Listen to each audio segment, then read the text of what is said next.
Welcome to Hanging at the Hangar Bar. I'm Scott. I'm Candice. I'm Lariah. And I'm Lacey. Grab a drink and come hang with us at the Hangar Bar.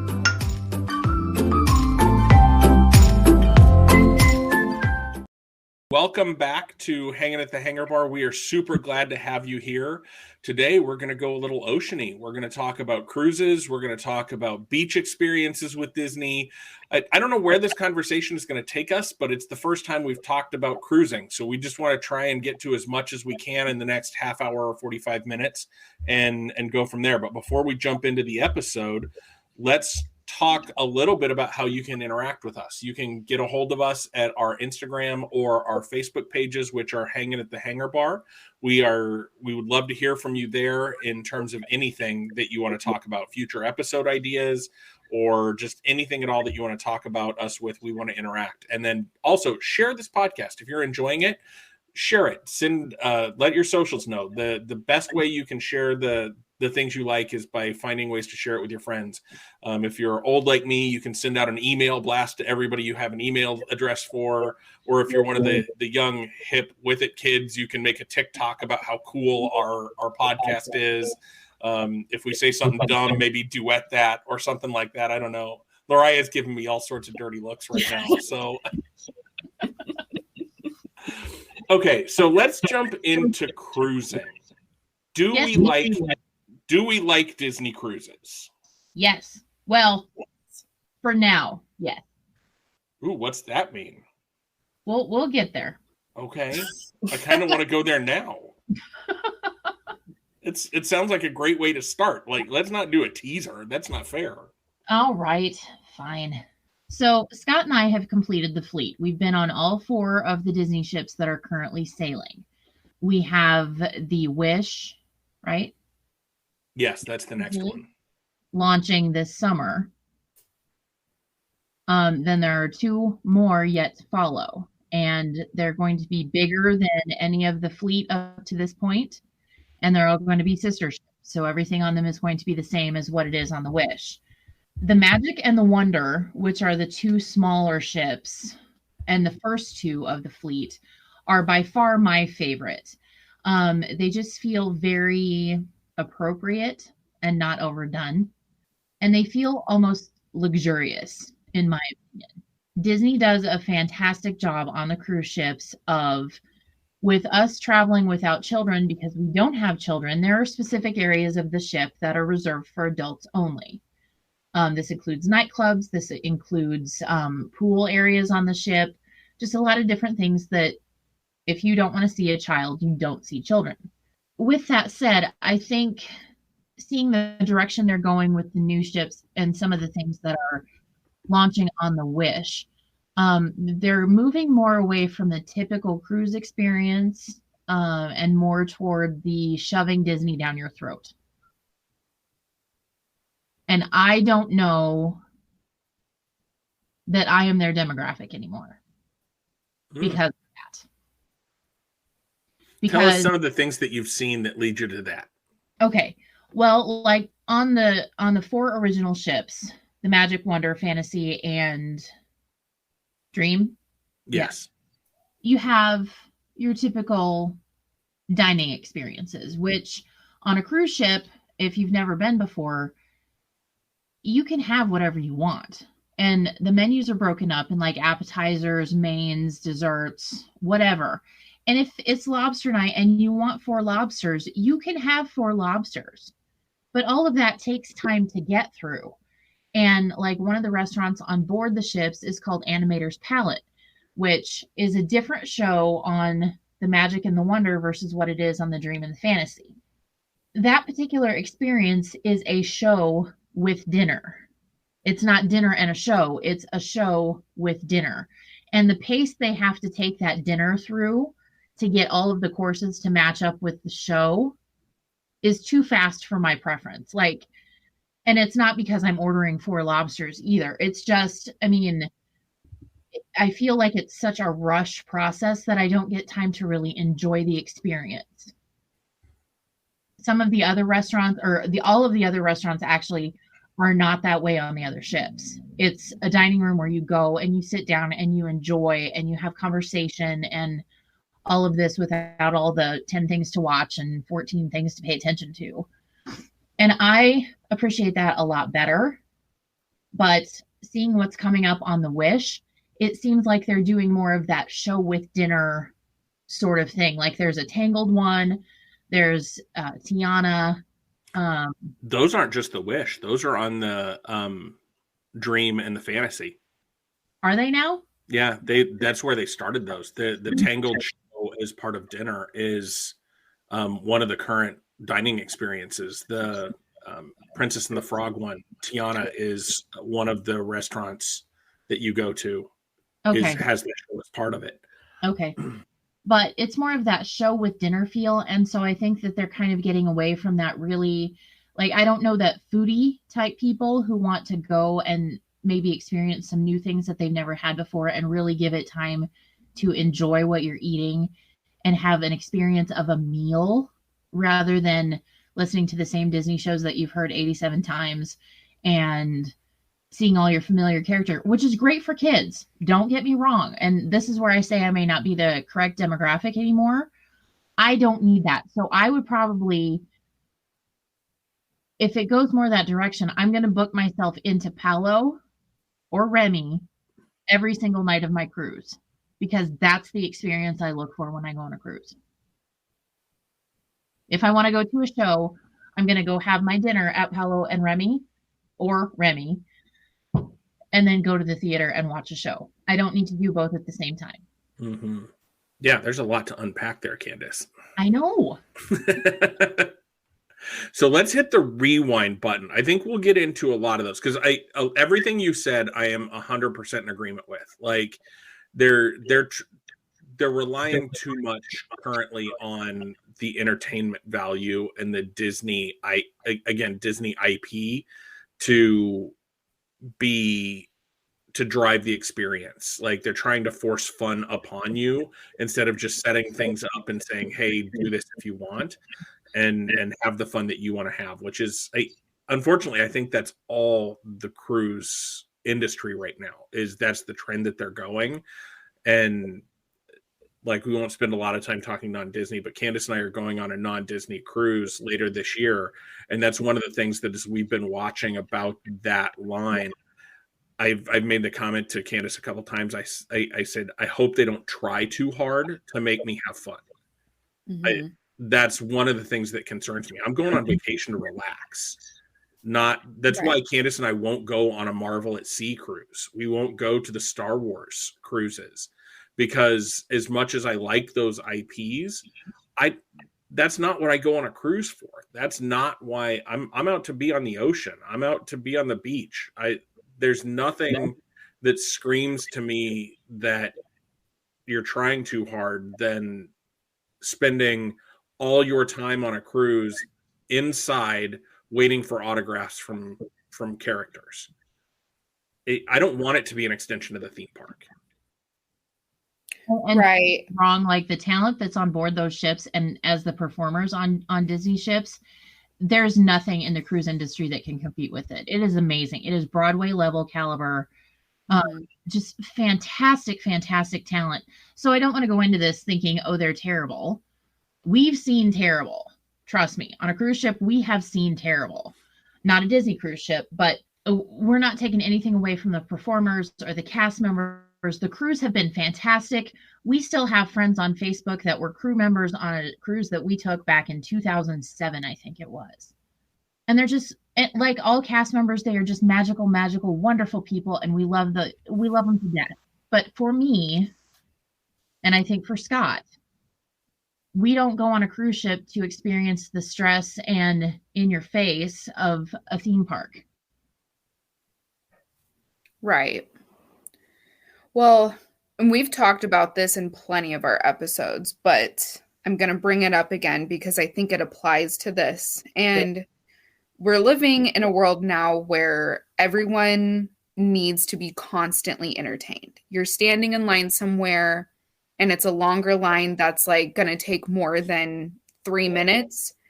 You pull out your phone, And I think that is, which is a really sad place that we're getting to where we just constantly need to be entertained.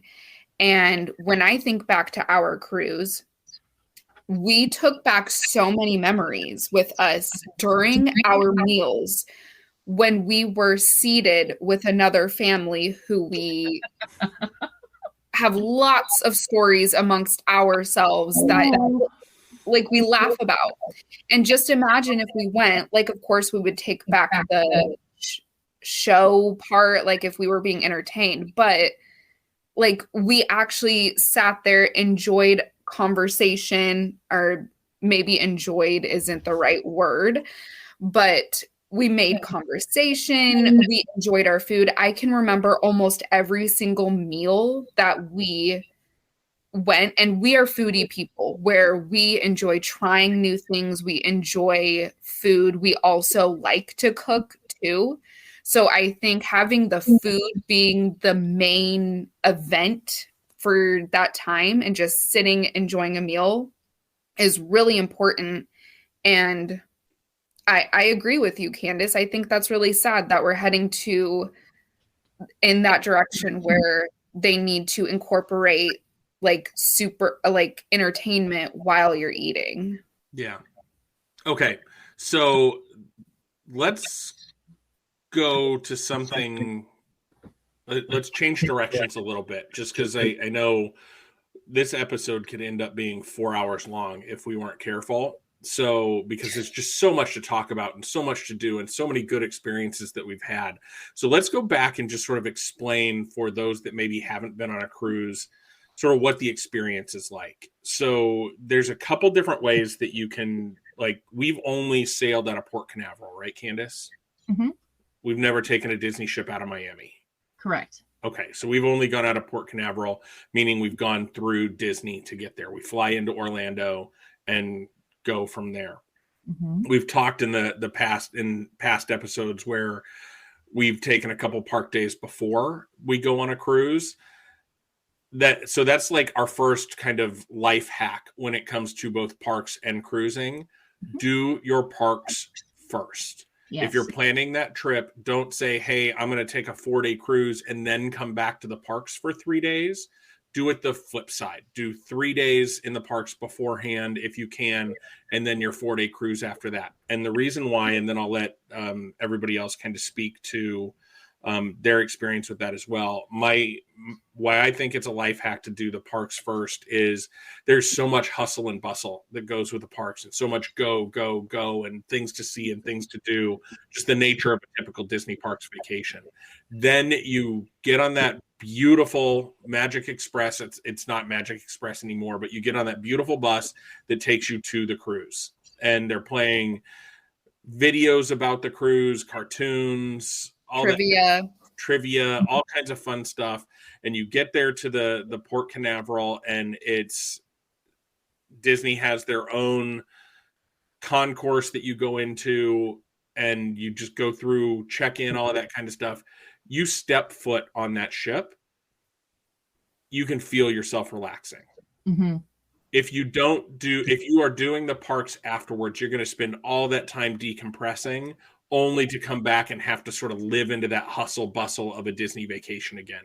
So would Lacey, Candice, would you agree that that's the way to do that, or would you say something different? I agree with you. I agree. But even if you're not going to the parks ahead of time and you're just doing like a longer Disney cruise or something like that, pro-life travel hack, no matter what, if you are going on a cruise, do not wait until the day of your sailing to fly into your location. When you're building out the expense of your cruise, you'll also want to plan your flights to fly in the day before and have a hotel locked and ready to go for that night before, and then transfers to the ship port or an Uber or a taxi or something, because you don't want to let a delay in your flights have you miss the ship, because they don't hold the ship. Yeah, that ship will not wait for you at all. No. Not even for a minute. And so thinking about the ship not waiting for you, getting back on the ship on time from your shore excursions is important too. About the only time Disney Cruise will not leave without you is if you're on their private island. But I'm not convinced they wouldn't just leave you there too and say you have to wait and get on the next ship. Wait, why haven't we tried that? I could live on Castaway Cay for a couple days. Same. I don't know. They might put you to work though, and I don't know that I want to work that hard. Yeah, that would be a lot of work, especially without electricity. Yeah. So get a hotel, and for a Disney cruise, I suggest getting a Disney hotel because that way you can take the Disney transportation that's built into your cruise price. Mm-hmm. And Disney will take you directly from the airport to the cruise terminal.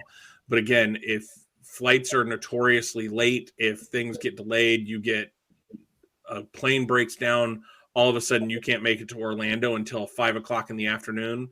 You're gonna have to pay at your expense to get to the first port of call when they can get you on that ship. So make sure you get there, and that's not a factor that you have to worry about. Okay. Lacey, what's your favorite part of cruising? That's really hard. That's what she said. No, but she did. No time. Man, this is so difficult because I love, and you two know this, I loved beach day. That was one of my favorite days ever because it was my first time seeing the ocean, being in the ocean. And I was probably the happiest on beach day. But I want to say when Candice and I sat on the adult side only and we had our own spot and just we're into reading books. Like Candice and I love reading books. Scott, I'm not sure if you're so much as into reading books. No? Okay. No. I thought not, but I didn't want to assume. Candice and I love to read, and we brought a book and just read while we were just sailing the ocean. And that moment was so wonderful, but beach day was really fun. And so when you're talking beach day, you're talking Castaway Cay beach day. Oh, 100%. 100%. Have you been on a cruise that had a beach day anywhere but Castaway Cay? No, that's the only cruise I've ever been on. Okay, was that the only port of call on that trip? No, we also went to Nassau, but we decided to stay on the ship because Nassau's kind of trash. Yeah, they don't have very good excursions in Nassau. No. And it's dangerous to get out and just walk around. Yeah, my least. He says it's dangerous. Yeah, least favorite port of call for sure is Nassau. Candice, what's your favorite part of cruising?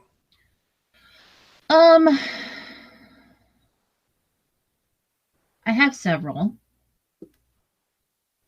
The high point, though, is I think just being on the ocean because it's an amazing thing to me. I also like the fact that you only have to unpack once and you potentially get to see 2, 3, 4 places that you've maybe never been before.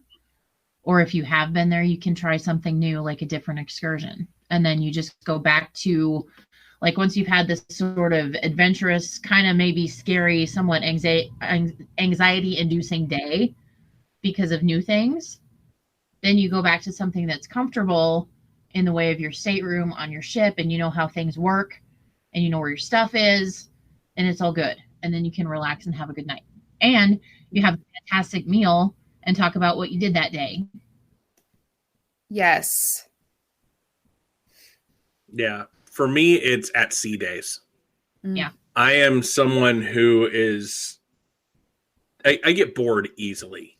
Like Candice, it drives her nuts because I think she doesn't believe me when I say that at sea days are my favorite. Just because I still find a way to, like, let's go find something to do. Let's go do this, or I don't want to miss. It's a FOMO thing, especially on a ship with 100 different things going on. Where can I? All of them look interesting. I want to try all the things. But those days where you start off and you're just like, okay, I'm going to go hang out by the pool. and I'm going to turn my deck chair around instead of looking at a pool. I'm going to turn my deck chair around and watch the ocean go by. And just, I love those days where you just kind of hang out, let the servers bring you pina coladas. And so I just love it. Spending an hour and a half, 2 hours just hanging out in the pool deck, getting into the pool, hanging out and sort of feeling the waves sort of crash around as the ship kind of sways back and forth. And when I say the ship swaying back and forth, for the most part, you don't feel that ship waving back and forth. You can sometimes tell, but they're big enough that it doesn't feel, I'm not talking about leaning 45 degrees both directions, so it's not whipping you around. But like you can tell in the water how even in the pools, the water kind of moves with you. And it's just everything about those at sea days are my favorite. What about sail away party? Let's talk.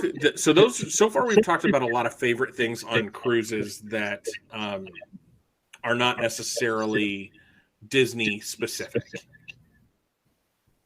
What do we think of the sail away party on Disney ships? I didn't like it. So what didn't you like about it? I felt like it was more, which is fine, but it was more aimed for kids and stuff, which is cool. But like my perfect sail away party is me going to the bar, grabbing an alcoholic beverage, and just sitting down and watching us leave quietly. Just like goodbye land. I'm going to go relax for the next few days.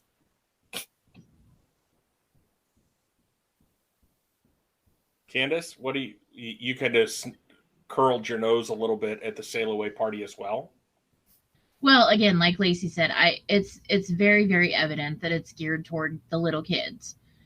Because you've got the characters there, you've got the crew members there that are going to be interacting with them for the entire cruise because they're kids club leaders and that sort of thing. And I think it's fine. And it's a good experience to have maybe once just so you can see what's going on. But maybe not even stay for the whole thing because we know other areas of the ship that aren't so far away from main deck that are a lot more quiet, a lot more comfortable, and that have an easy access to a bar where you can do exactly what Lacey said and just watch Florida or wherever we're sailing from disappear. Yeah, I think I agree. The sail away party is fun to do once. It's entertaining, again, good entertainment. But I was actually just kind of going to go look for our Disney vacation pictures from 2014 and see if like some of my favorite pictures of that sail away were us finding that little spot at the on the 12th deck. Yep. We each had a drink. We were sitting in a chair and just you could feel the stress melting away.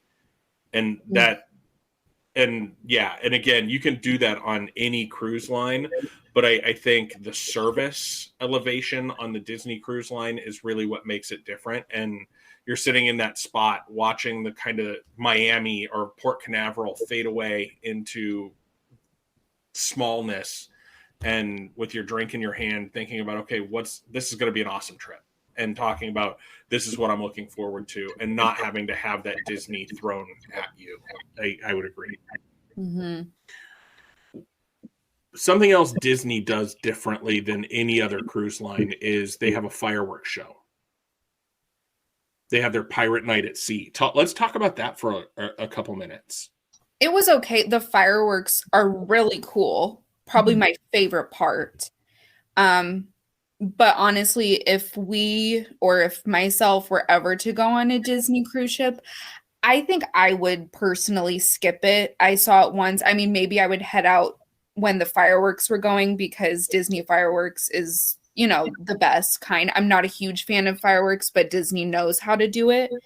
But the whole party in itself, another thing aimed mostly for kids, which is fine.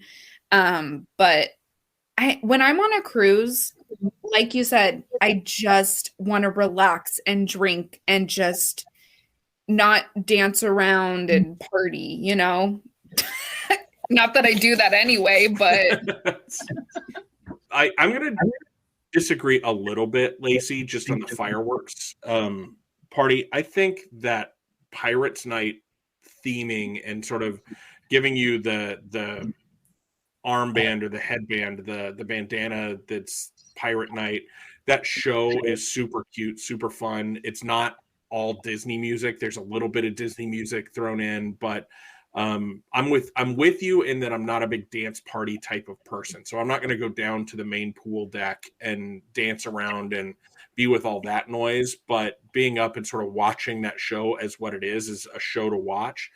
And then having that turn around into the fireworks is, to me, it's just one of the things that raises Disney above any other cruise line that I've been on. Candice, what do you think? I guess it's okay.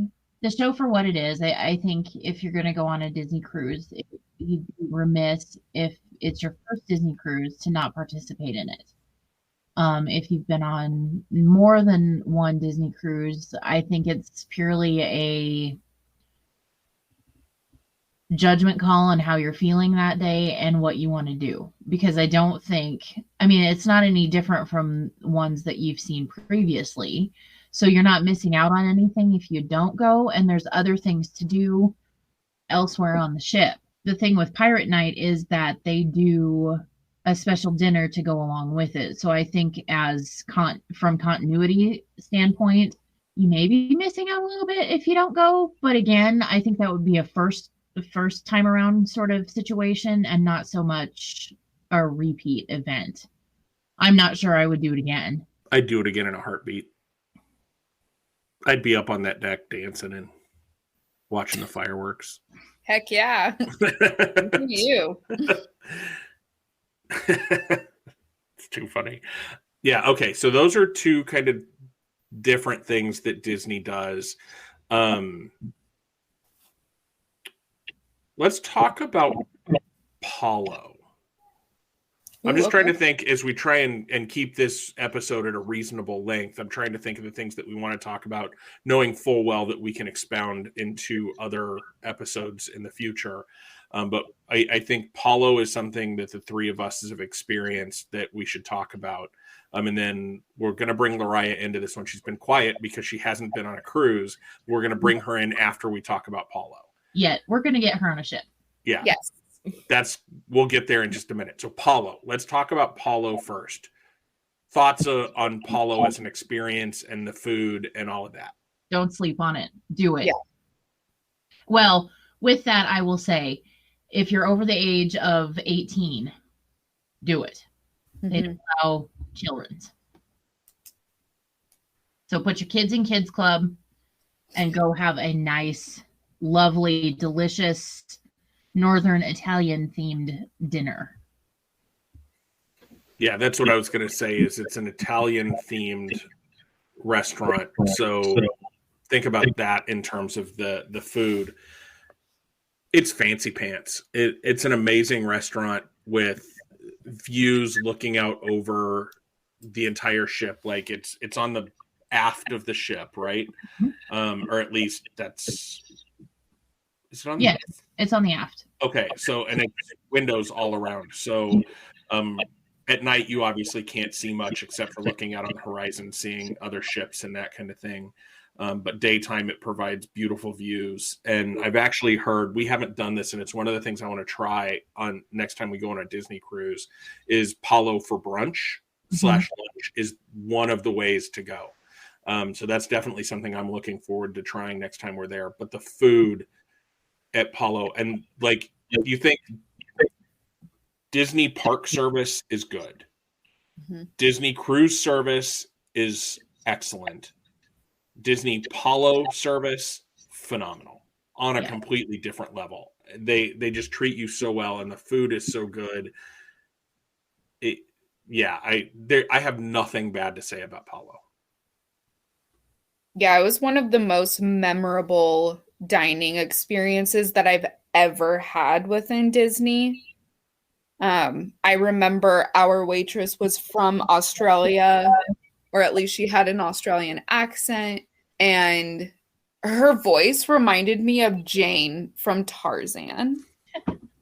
a little bit. Like she just had a raspy. I just remember her very, very vividly. And she was so nice and offered like recommendations. And when you two were trying to sell me on the chocolate souffle, even though I wasn't fighting it, she had to chime in and say, "You're not leaving this restaurant unless you have some chocolate souffle." And I was like, I'm good. Yes, bring it to me.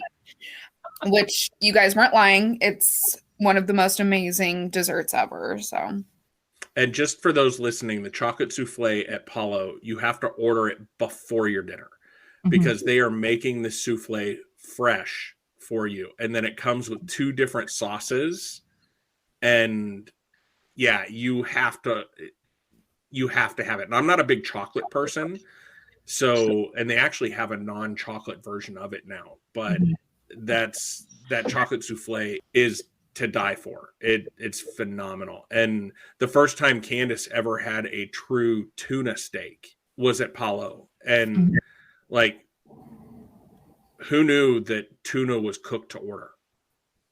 Like, Candice said, "I want the tuna," and they're like, "How do you want that done?" And it's like, cooked? I don't know.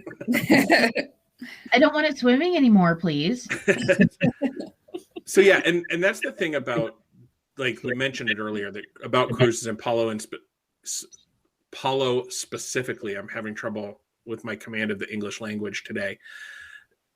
Is trying new things and figuring out new things and learning about what you like and what you don't like. The first time I ever had escargot was on a cruise ship, and now I would order it almost anywhere. It's one of those things that I like, and I never would have thought that snail would be something I would eat until I got the chance to try it in a completely safe environment.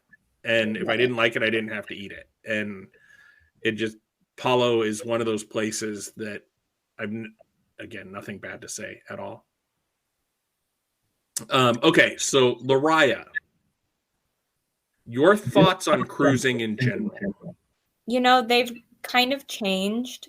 Back when you all, like specifically Lacey, went on her first cruise, is the first time I knew that Disney had a cruise line. And my first ever thoughts were, no way, like you couldn't. I'm very scared of being stranded in the ocean. And all I was thinking about was the Titanic, because that movie has scarred me. So that's my first thought when, thinking about ships in the middle of the ocean. Scares the living crap out of me. But the more you guys talk about it, the more I'm like, I think I could get on a cruise ship. I think I really want to experience that. Even though I'm terrified, I feel like I would feel safer with you all. But I think it is something I need to experience. Mm-hmm. I don't know if Lacey would make you feel safer on a cruise ship. Probably not. I can about see I'm going to throw you over the balcony if you don't stop bothering me kind of conversation happening. You know as well. And play leapfrog. Which, don't ever do that. Just, no. It's a bad idea. Don't. And yet it's happened, but not with Disney. But anyway, go on. Yeah. So Lariah doesn't like the idea of being stranded out in the middle of the ocean. Lacey, Candice, how would you help her overcome that fear? There's just so much to do on a cruise ship that if you don't even want to look outside at the ocean, you don't have to. There's so much going on to where if all you want to do is stay inside, you can. I mean, I don't recommend it, but you can. Well, and I think part of that too is getting to the ship and getting on board early enough so that you can kind of explore everything there is to do in all the different areas of the ship before you actually sail away. Mm-hmm. I think it's good to get yourself established as far as where your stateroom is, as far as where the dining rooms are, as where the stairs and the elevators are. And because of the Titanic and everything that happened with that ship, that's why they make you do a muster station drill, where if something happens to that ship, you're going to know where you need to be in order to be okay. And there's plenty of room on all of the lifeboats that everybody is going to be able to get off the ship. But I think just taking those things in mind, and then like sitting down in an area of the ship that looks really, really comfortable to you and just kind of chilling out. And even if it's not outside on one of the top decks, maybe it is, but have a drink, just kind of let yourself relax into what you're going to be experiencing for the next few days. And whether that includes going to the buffet and having a quick lunch before you sail away, because it's an option. The buffet is open once you get on board. So you can go have lunch, you can go find a drink, you can go find the spa, you can go put on your swimsuit and take a dip in the pool if you want. Just kind of realizing that you're basically on a floating hotel. And it's not some tiny little boat that's going to toss you back and forth and back and forth. And then, like, if you can get used to looking out at the horizon rather than down at the water, I think that makes a big difference. Mm-hmm. Okay. Totally. I agree with that. And Lariah, there's no icebergs in the Caribbean. No, they're not. Okay.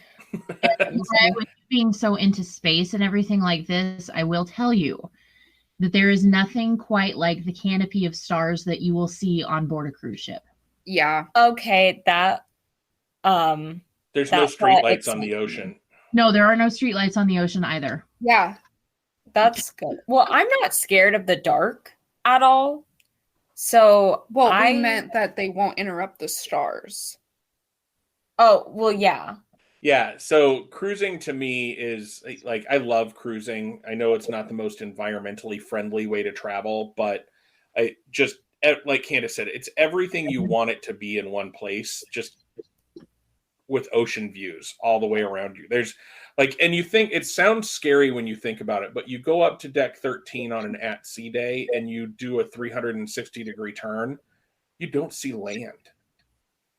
It kind of is surreal. But you also, when you look at the map that's on your television in your room, you know you're 20 miles from land. Yeah. You just can't see it. Wow. Like down in the Caribbean, there's so many little islands that are dotted here and there. Like at one point on one of our cruises, we were within 10 miles of Cuba.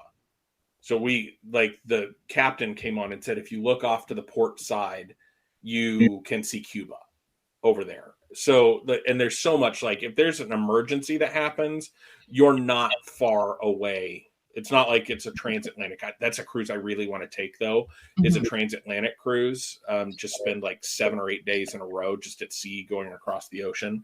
But when you're sailing, most of their itineraries are down in the Caribbean or the Gulf of Mexico, that kind of thing. You're within miles of land. Mm-hmm. You just might not be able to see it. That, and I mean, there are medical facilities on board. So if you happen to get sick or need something, they're going to be able to help you. And if it's serious enough, they'll call a helicopter to land on the ship and take you to a hospital. That costs a lot of money. Buy trip insurance. Yes, travel insurance is very, very important. But I'll say that for any travel anywhere. Travel insurance is very important because, I mean, an airlift off a cruise ship about 6 years ago was about $30,000. So it's possible, but it's expensive. But my whole point in saying that is it's not like you're on your own for anything. And like Disney service is so fantastic. If you want something or you think something would improve your trip or enhance your trip, all you have to do is ask. And they'll do everything in their power to make it happen. They're fantastic. Mm-hmm. Would I be able to assist the captain of the ship? No. Be the first mate? No. You can be Captain Mickey's second mate, because I think on the current ships, Minnie is the first mate, or Donald or Goofy. But you can be Captain Mickey's second mate, I'm sure. But on the new ships, like the Wish, Captain Minnie is the captain, which I think is awesome. Ooh, that's really I like cool. That. Mm-hmm. Girl power. Yeah. That's right. Okay, we kind of went all over the place with this cruise discussion. And I think it was a good introduction to cruising in general, but also Disney cruises. So we have so much more that we can talk about in future episodes. Dining on board, entertainment on board, nightclubs on board. We're going to wrap this one up here, but if there's things that you want to hear about specifically about cruising, again, Candice and I have completed the current fleet. We've been on all 4 ships. It's been a while since we've been on a Disney cruise, just because of COVID and that kind of thing. But we're happy to talk about anything, our experiences. If you're wondering about shore excursions, that's another possible topic of conversation. We'll get into all of that. Again, we could have made this one a marathon episode of just talking about all things cruising, but I think this is a good foray into it. Any last thoughts from the group on cruising as a general, or in general, not as a general? Okay, then let's wrap this one up for this week. Again, hanging at the Hangar Bar on our socials, and let us know what you want to hear us talk about.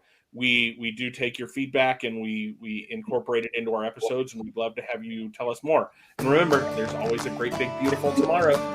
See you real soon.